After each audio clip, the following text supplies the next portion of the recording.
Hello everyone, welcome back to my YouTube channel. आज हम आपके लिए लेके आए हैं 28 दिसंबर को हुए सीटेट के ईवीएस के 30 क्वेश्चन। तो चलिए स्टार्ट करते हैं हम अपने फर्स्ट क्वेश्चन के साथ। और जो आपको जो क्वेश्चन बताए जा रहे हैं इन सभी के आंसर ऑथेंटिक ऑफिशियल आंसर जो सीटेट के आंसर की में दिए गए हैं। तो आप यहाँ से भी अपना रिवीजन कर सकते हैं प्रीवियस ईयर क्वेश्चंस का। हमारा फर्स्ट क्वेश्चन था, अपनी गर्दन को झटके से आगे पीछे कर सकने वाला पक्षी है। और जो अपनी गर्दन को झटके से आगे पीछे कर सकता है वो कौन सा पक्षी है? इसका राइट आंसर होगा हमारा मैना। मैना कैसा पक्षी जो अपनी गर्दन को झटके से आगे पीछे कर लेता है। और नेक्स्ट क्वेश्चन था हमारा, अपनी गर्दन को पीछे तक घुमा सकने वाला पक्षी।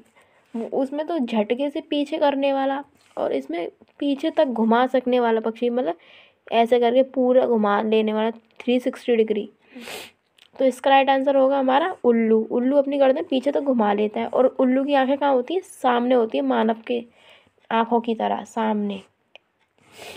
और पक्षियों की आंखें साइड से होती हैं और उल्लू की आंखें सामने होती हैं। भी ध्यान रखना उल्लू के बारे में। अब चलते हैं क्वेश्चन नंबर 64 पे। ब्रेल लिपि का उपयोग दृष्टिहीन व्यक्तियों द्वारा किया जाता है। इस प्रकार की लिपि में मोटे कागज पर उभरे हुए बिंदु बने होते हैं। उभरे हुए होने के कारण दृष्टिहीन व्यक्ति इन्हें छूकर पढ़ सकते हैं। यह लिपि आधारित होती है कितने बिंदुओं पर आधारित होती है? ये 6 बिंदुओं पर।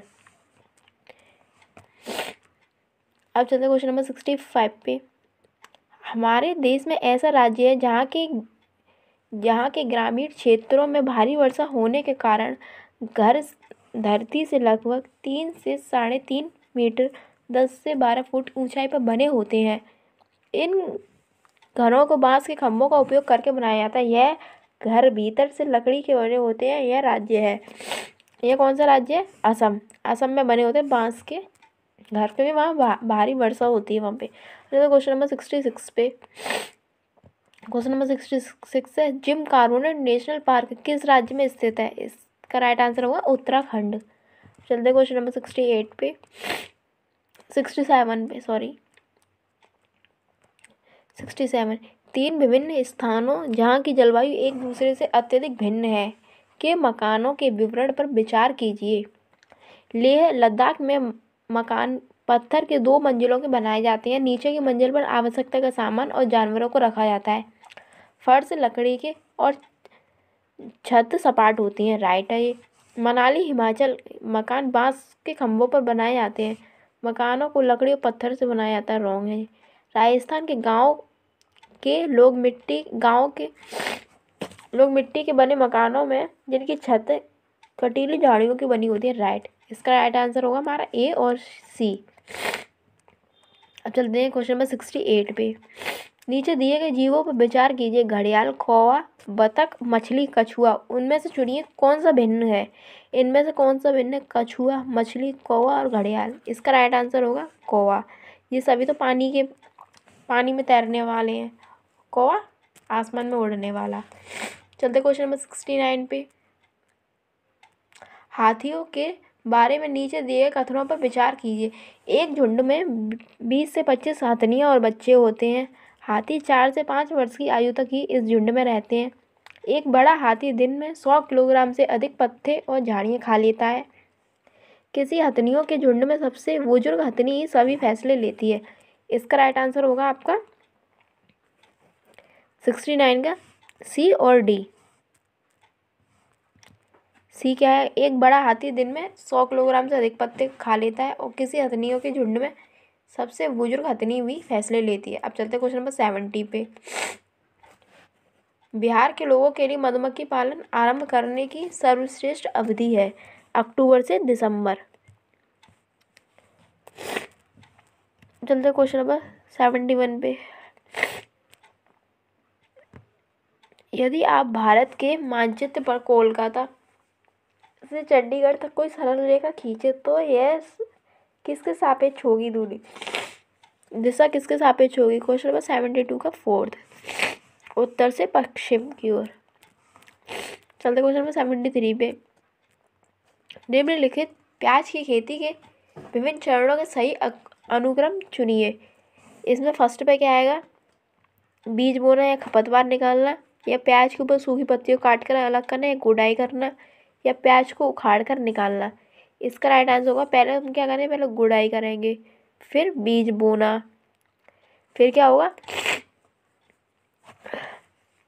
बीज बोना, गुड़ाई करना, फिर खरपतवार निकालना। जब वो बन जाएगी तब उसको निकालना, खरपतवार निकालना, फिर प्याज की सूखी पत्तियों को काट कर अलग करना, फिर लास्ट क्या होगा हमारा?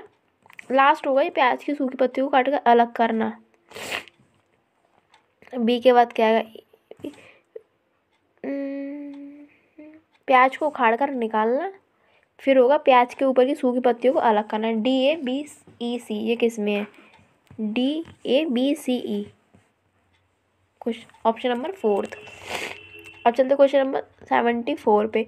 निम्न में से कौन सा अभिलक्षण रेगिस्तानी ओक सहतूत वृक्ष में नहीं पाया जाता? इसका राइट आंसर होगा बड़ी और बहुत सारी पत्तियां होना। ये तो पाए जाते हैं जड़ों का अत्यधिक गहराई तक जाना, पेड़ के तने में पानी एकत्रित होना, पत्तियां बहुत कम होना।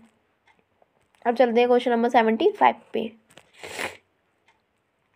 तमिलनाडु के निकटवर्ती राज्य कौन से हैं? आंध्र प्रदेश, केरल, कर्नाटक। ये वाला क्वेश्चन तो बहुत शिफ्ट में रिपीट हुआ है, ये वाला क्वेश्चन अच्छे से कर लेना। चलते क्वेश्चन नंबर 76 पे। मोहन ने कक्षा में बताया कि उसके पिताजी कुल्हड़ बनाते हैं। चीज़ें हम जो बनाते हैं और करते हैं थीम के अंतर्गत आप विद्यार्थियों को चाय के कुल्हड़ बनाना सिखाना चाहते हैं, तो आप किस संसाधन का उपयोग करेंगे? इसका राइट आंसर होगा आपका सामुदायिक संसाधन का करेंगे। तकनीकी का हम कर नहीं सकते इसमें कुल्हड़ बनाने में, ना मीडिया का कर सकते हैं हम इसमें चलते क्वेश्चन नंबर 77 पे। निम्न में से कौन सा कथन विज्ञान का सर्वोत्तम वर्णन करता है? इसका राइट आंसर होगा विज्ञान ज्ञान की इकाई एवं ज्ञान निर्माण करने की प्रक्रिया है। चलते क्वेश्चन नंबर 78 पे। राष्ट्रीय पाठ्यचर्या रूपरेखा मतलब NCF 2005 के अनुसार निम्न में से कौन से कथन EVS सीखने का वर्णन करते हैं? पर्यावरण से ज्ञान और कौशल की प्राप्ति, अधिगमकर्ता के बीच विचार और कौशलों को साझा करना, प्रेषित की जा रही जानकारी प्राप्त करना और अधिगमकर्ता द्वारा ज्ञान का सक्रिय निर्माण करना है। इसका राइट आंसर होगा D, A और B।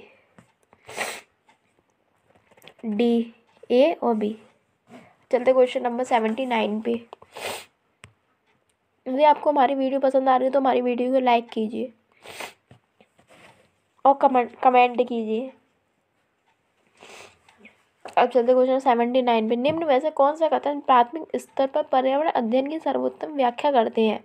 इसका राइट आंसर होगा बालक के परिवेश से संबंधित एक विषय। बहुत कोल्ड हो रहा है। Question number 80।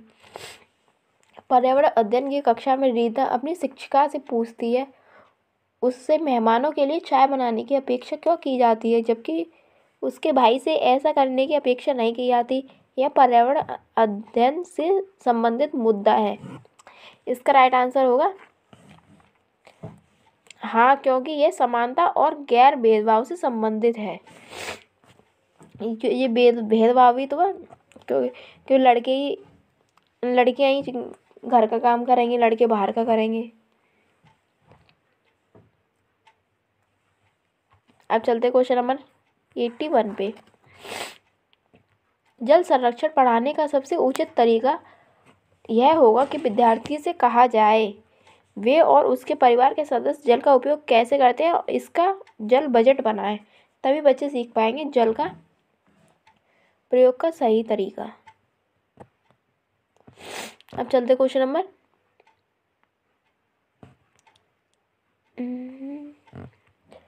82 पे। शैक्षिक भ्रमण के दौरान रात को जंगल से गुजरते हुए तीसरी कक्षा की एक विद्यार्थी आपका ध्यान किसी कीट की ची ची आवाज़ की ओर आकर्षित करते हुए पूछती है यह क्या है? एक अन्य विद्यार्थी जवाब देता है ये सितारों के चमकने की आवाज़ है। आप क्या करेंगे? अन्य विद्यार्थियों से उनकी प्रक्रियाएं साझा करने को कहेंगे।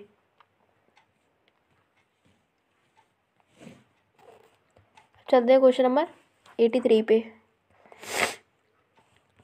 पर्यावरण अध्ययन की पुस्तिका में दिए गए प्रयोग के परिणाम, इसका राइट आंसर होगा नहीं दिए जाने चाहिए, क्योंकि विद्यार्थी को स्वयं अवलोकन करके निष्कर्ष तक पहुंचना चाहिए। तो क्वेश्चन नंबर 84 पे। 84 में आपके विद्यालय का बागवान विद्यालय के बगीचे से सूखी पत्तियां एकत्रित करना और जलाता है। आपका एक विद्यार्थी इसकी शिकायत आपसे करता है, तो आप क्या करेंगे? विद्यार्थी, इसका राइट आंसर विद्यार्थी से सूखी पत्तियां एकत्रित करने के बागवान की मदद करने को कहेंगे तथा खाद बनाने में सहायता करेंगे। अब चलते क्वेश्चन नंबर 85 पे। निम्न में से कौन सा कोऑपरेटिव लर्निंग मतलब सहयोगात्मक अधिगम के आवश्यक तत्व है? विद्यार्थी समूह में कार्य करते हैं, विद्यार्थी समूह में साझा करते हैं, विद्यार्थी अपने समूह में सकारात्मकता के साथ प्रतियोगिता करते हैं, विद्यार्थी एक दूसरे की सहायता करते हैं। इसका राइट आंसर होगा हमारा सी और डी। कोऑपरेटिव लर्निंग के तत्व हैं सी और डी। अब चलते क्वेश्चन नंबर 86 पे। कक्षा में अध्यापिका सभी विद्यार्थियों से पूछती है कि कपड़े कैसे धोए जाते हैं। विद्यार्थी जवाब देते हैं कि वे अपनी माताओं को विभिन्न तरीके से, जैसे साबुन लगाकर, पत्थर पर कपड़े रगड़कर, धोकर, ब्रश लगाकर और वॉशिंग मशीन से कपड़े धोते हुए देखते हैं। निम्न में से कौन से कथन अध्यापिका द्वारा चर्चा करवाए जाने की सर्वोत्तम व्याख्या है? विद्यार्थियों की सामाजिक असमानता को उजागर करने के लिए, विद्यार्थियों को घर के अनुभव पर चिंतन करने के लिए प्रेरित करने हेतु, कपड़े कैसे धोए जा सकते हैं इसके विविध संदर्भों को प्रदान करने के लिए, उन्हें कपड़े धोने की प्रक्रिया सिखाने के लिए। इसमें हमारा डी ऑप्शन तो किसी में होगा ही नहीं।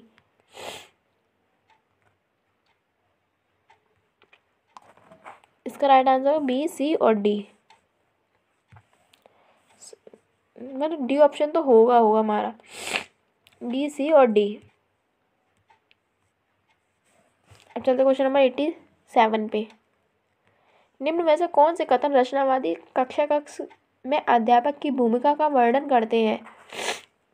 इसका राइट आंसर होगा आपका बी और डी। विद्यार्थियों को ज्ञान के निर्माण हेतु प्रेरित करना, प्रश्न करना और व्याख्या करना। चलते क्वेश्चन नंबर 88 पे। कथन पर्यावरण अध्ययन एक डैश विषय है के लिए उपयुक्त का चयन करें। कैसा विषय है? एकीकृत। नेक्स्ट वीडियो में बताया था, पिछली वीडियो में बताया था एकीकृत है पर्यावरण विषय। चलते क्वेश्चन नंबर 89 पे। सेकंड लास्ट क्वेश्चन है।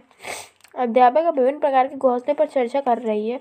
वह विद्यार्थियों से उनके द्वारा देखे गए घोंसलों के प्रकारों के बारे में पूछती है। एक विद्यार्थी कहता है कि कुछ दिन पहले एक चिड़िया ने उसके घर की बालकनी पर घोंसला बनाया था, लेकिन उसकी मम्मी ने यह कहकर हटा दिया कि बालकनी टहनी है और चिड़ियों की बीट से गंदी हो रही है। अध्यापिका को क्या करना चाहिए? इसका राइट आंसर विद्यार्थी और उनके अभिभावकों के लिए कार्यशाला का आयोजन करें। उन्हें समझाना चाहिए कि चिड़ियों के घोंसले नष्ट क्यों। आज हम आपके लिए लेके आए हैं 27 दिसंबर को हुए सीटेट एग्ज़ाम में ईवीएस के 30 क्वेश्चन। तो चलिए डिस्कस करते हैं हम फर्स्ट क्वेश्चन के साथ। जो हमारे फर्स्ट क्वेश्चन आए थे और ये सारे आंसर जो आपको बताए जा रहे हैं सारे ऑफिशियल आंसर हैं।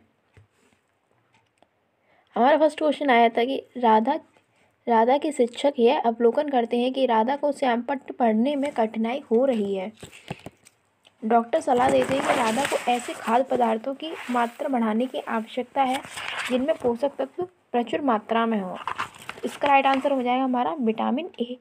उसको राधा को मतलब कम दिखाई दे रहा है उसको, तो हमें है ना ऐसे खाद्य पदार्थ खाने होंगे विटामिन जिसमें विटामिन ए हो, इससे हमारी आंखों की रोशनी बढ़े। अब चलते हैं हम क्वेश्चन नंबर सेकंड पे। क्वेश्चन नंबर सेकंड आया था हमारा, कौन सा वन्यजीव संरक्षण क्षेत्र हंगुल मृग के संरक्षण के लिए प्रसिद्ध है? हंगुल मृग संरक्षण के लिए कौन सा प्रसिद्ध है? इसका राइट आंसर होगा आपका दाचिंगम। हंगुल मृग के लिए प्रसिद्ध है दाचिंगम। अब चलते क्वेश्चन नंबर 63 पे।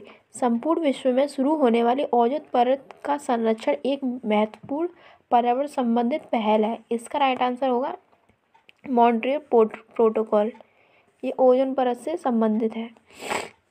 चलते क्वेश्चन नंबर 64 पे। वह पक्षी जो दिल्ली में सामान्य रूप से दिखाई देता था, परंतु अब इस चिड़िया के बारे में जागरूकता बढ़ाने हेतु एक विशेष दिन मनाया जाता है, क्योंकि यह शहरीकरण के लिए दुर्लभ हो गई है। वह चिड़िया है, इसका नाम क्या होगा? गौरैया। इसका राइट आंसर होगा गौरैया। अब चलते हैं क्वेश्चन नंबर 65 पे। निम्न में से किन स्थानों पर आप नाव का उपयोग यातायात के साधनों के रूप में देख सकते हैं? नाव का उपयोग कहाँ देख सकते हैं? कश्मीर और केरल में। चलते क्वेश्चन नंबर 66 पे। निम्न में से कौन सा एक कीट पक्षी पौधा नहीं है? कौन सा कीट पक्षी पौधा नहीं है? इसका राइट आंसर होगा एजीरेटम। डायोनिया है, नेपथेंस है और संड्यू है। चलते क्वेश्चन नंबर 67 पे। Question number 67। रानी को एक कपड़े का टुकड़ा प्राप्त होता है जो कि वह बहुत मजबूत और चटक रंग का है, अत्यधिक छिद्रयुक्त नहीं है, जलने पर गंध उत्पन्न करता है, सभी जगह उपलब्ध है तथा इसके बहुत से उपयोग हैं, उच्च तापमान में नहीं पहना जा सकता। इस कपड़े की पहचान कीजिए। यह कौन सा कपड़ा है? इसका राइट आंसर होगा पॉलिएस्टर। चलते क्वेश्चन नंबर 68 पे। यदि विभिन्न प्रजाति के दो जीव संपर्क में एक साथ आते हैं और इस संबंध में एक जीव को फायदा होता है तथा दूसरे जीव को नुकसान होता है, इस संबंध को कहेंगे, इसको क्या कहेंगे? परजीविता। सहजीविता वाला तो वो लाइकेन होगा। इसमें एक जीव को फायदा होता है और दूसरे को नुकसान होता है, इसको क्या बोलेंगे? परजीविता। चलो क्वेश्चन नंबर 69 पे। निम्न में से कौन सी ग्रीन हाउस गैस नहीं है? कौन सी नहीं है? ये तो आप सभी जानते हैं, सल्फर डाइऑक्साइड। ये ग्रीन हाउस गैस नहीं है। ये वाली गैस अम्ल वर्षा के लिए जिम्मेदार है और सल्फर डाइऑक्साइड। अब चलते क्वेश्चन नंबर 70 पे। निम्न में से कौन से पौधे का उपयोग डिब्बे बनाने एवं मकान बनाने में होता है? इसका राइट आंसर हुआ बांस। बांस का पौधा। चलते क्वेश्चन नंबर 71 पे। 7 में निम्न में से कौन सा भोजन संबंधी आदत कार्बन पदचिह्न को कम करने में मदद करेगी? इसका राइट आंसर होगा स्थानीय रूप से उगाए हुए खाद्य पदार्थों का सेवन। अब चलते क्वेश्चन नंबर 72 पे। कर्क रेखा भारत के किन राज्यों से होकर गुजरती है? इसका राइट आंसर होगा गुजरात, राजस्थान, मध्य प्रदेश, छत्तीसगढ़, झारखंड, पश्चिम बंगाल, त्रिपुरा एवं मिजोरम।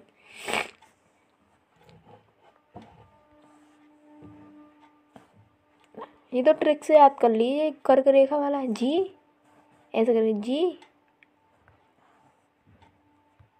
GRMCJPTM। मैं तो ऐसे ही याद किया था, GRMCJPTM। चलते क्वेश्चन नंबर 63 पे। एक शहरी परिवेश में कोई सब्जी बेचने वाला अपने उत्पाद को लंबे समय तक नहीं रख सकता और इस कारण उसे तुरंत ही उसे कम दामों पर बेचने का निर्णय कर लेता है। इसका राइट आंसर होगा सी के खराब होने वाला सामान होने के कारण संकटग्रस्त बिक्री।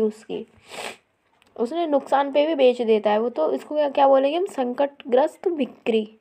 अब चलते क्वेश्चन नंबर 74 पे। निम्न में से किन पक्षियों की चोंच में छानने की प्रणाली होती है? उसका राइट आंसर गौरैया। Question number 75। उस जोड़े की पहचान कीजिए जो कीड़ों के लार्वा के उदाहरण हैं। इसका राइट आंसर होगा सूंडी एवं इल्ली। चलते हैं क्वेश्चन नंबर 76 पे।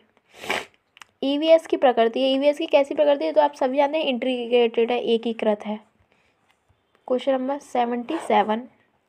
ईवीएस का पाठ्यक्रम थीम पर आधारित है क्योंकि थीम छात्रों में पर्यावरण के बारे में एक संयुक्त एवं अंतर समझ को विकसित करता है। ये पर्यावरण के बारे में क्या क्या अंतर है, इसकी समझ को विकसित करता है बच्चों में।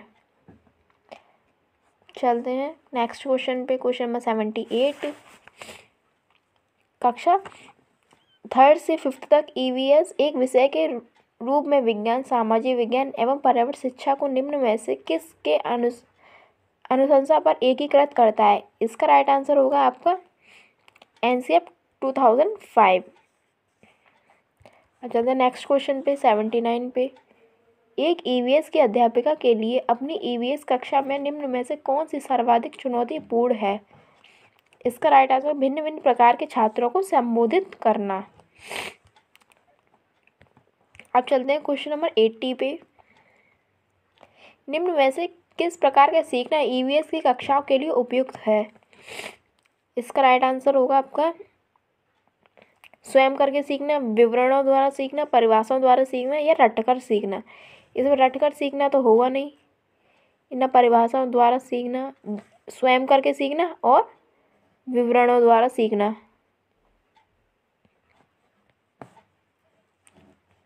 तो परिभाषाओं द्वारा भी सीखना हो सकता है, हाँ, परिभाषाओं द्वारा भी सीखना, जो छोटी मोटी परिभाषाएं होती हैं उनके द्वारा भी बच्चे सीख सकते हैं। अब चलते हैं नेक्स्ट क्वेश्चन पे,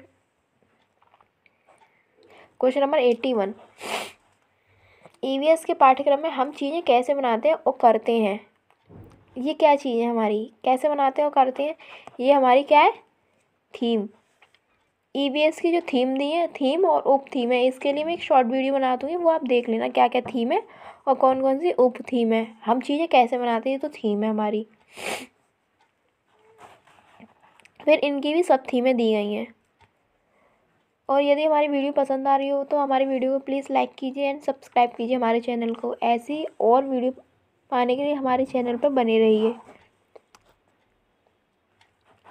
और जो भी आपकी कोई क्वेरीज हो तो हमारे कमेंट सेक्शन में कमेंट कीजिए।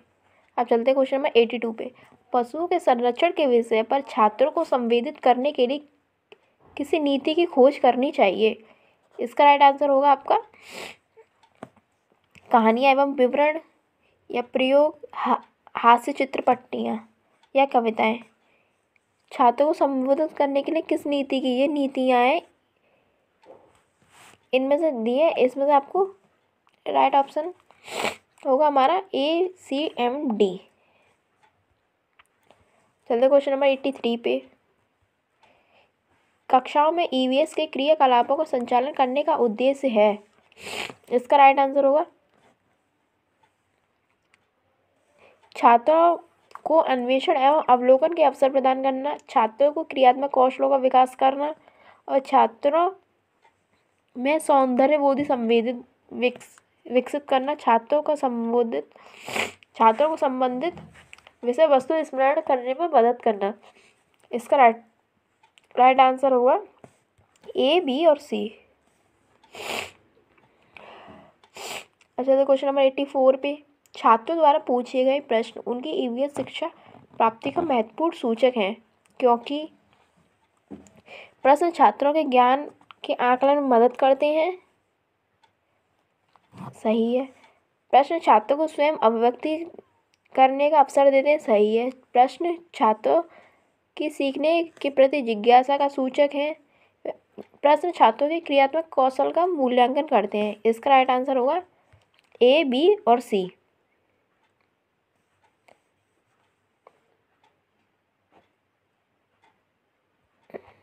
चलते क्वेश्चन नंबर 85 पे,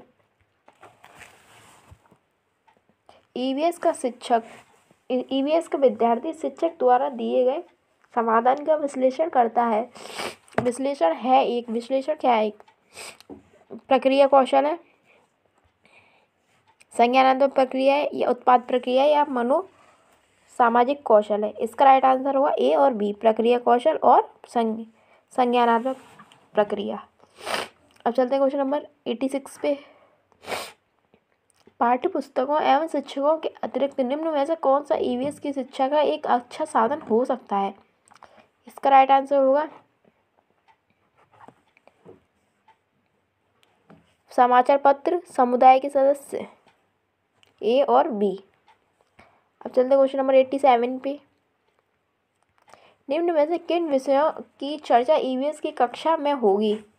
किन विषयों की चर्चा होगी ईवीएस की कक्षा में? इसका राइट आंसर होगा पेट्रोल की दर, पशुओं का संरक्षण या जल आपदा? A B C. कहाँ जा रहा है?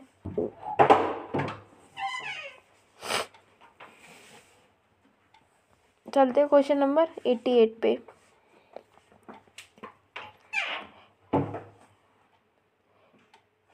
निम्न में से कौन सा ईवीएस के मूल्यांकन में सामाजिक कौशलों का सूचक हो सकता है? इसका राइट आंसर होगा आपका 88 का साझा करना तथा मिलकर कार्य करना। अब चलते हैं क्वेश्चन नंबर 89 पे। रंग के आधार पर पशुओं को वर्गीकृत करना उपयुक्त वाक्यांश इंगित करता है। क्या करता है इंगित? सीखने के उद्देश्य। चलते क्वेश्चन नंबर लास्ट क्वेश्चन है हमारा 90। शिक्षिका द्वारा उनके ईवीएस छात्रों का मूल्यांकन उनके अवलोकन द्वारा उनसे प्रश्न पूछकर चित्र बनाने में उनकी भागीदारी तथा विचार विमर्श में हिस्सा लेने एवं उसके उपरांत द्वारा इकाई परीक्षण यह दर्शाता है कि। इसका राइट आंसर होगा शिक्षिका विद्यालय निर्धारित मूल्यांकन प्रक्रिया का प्रयोग कर रही है। ये हो गए हमारे आज के 30 क्वेश्चन। इसी के साथ करते हैं वीडियो को दी एंड। और हमारी वीडियो पसंद आई है तो हमारी वीडियो को कीजिए लाइक और हमारे चैनल को कीजिए सब्सक्राइब।